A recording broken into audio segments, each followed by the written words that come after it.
Aujourd'hui, je souhaite vous parler d'un sujet qui me tient particulièrement à cœur, la question du développement équilibré, logement, emploi, transport pour notre territoire. L'idée de départ est très simple. Cela ne sert à rien de construire toujours davantage de logements si nous n'avons pas les infrastructures de transport adaptées ou les emplois de proximité correspondants. On le voit bien, le RERC est saturé, la Francilienne, la N20, la 10 sont régulièrement bouchées. Si l'on augmente toujours la population sans faire évoluer les transports, sans développer l'emploi local, ça sera évidemment pire à l'avenir. Alors, cette idée générale a des conséquences concrètes. D'abord, cela veut dire qu'il faut que nous restions modérés dans le rythme de construction de logements dans nos communes. En plus, construire trop rapidement distend, voire déchire parfois le tissu social dans nos villes et nos villages. Sur la question des transports, cela fait 2 années que nous nous battons avec François Durovray, le président du conseil départemental, pour un rééquilibrage des investissements de transport en faveur de la Grande Couronne. On commence à être entendu par la région, par l'État, c'est très bien.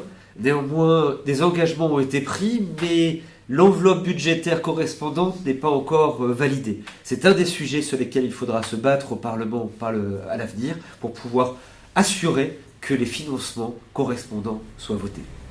Sur la question de l'emploi, cela veut dire que nous devons tous nous mobiliser pour encourager le développement de l'emploi local. C'est ce que nous avons fait par exemple pour la reconversion des terrains de l'ancien centre d'essai en vol de Brétigny, en privilégiant la création d'emplois, du développement économique, plutôt que la construction de logements, comme certains le proposaient à l'époque.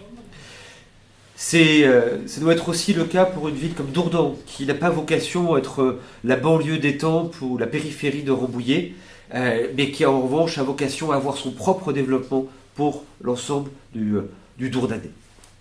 Le développement équilibré, il ne se vit pas de la même manière parce que les aspirations ne sont pas forcément les mêmes à Arpajon, à Saint-Escoby ou à Auvers-Saint-Georges, mais nous avons tous la préoccupation d'avoir cet équilibre-là pour préserver notre qualité de vie, pour préserver nos paysages.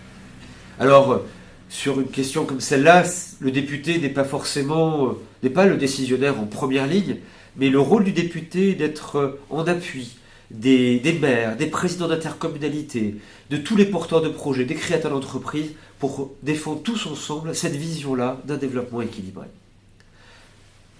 Équilibre, logement, emploi, transport, c'est une exigence, c'est une nécessité, à la fois pour des questions environnementales, parce que le meilleur déplacement, c'est celui qu'on ne fait pas, et tout simplement pour défendre cette qualité de vie à laquelle nous sommes tous attachés.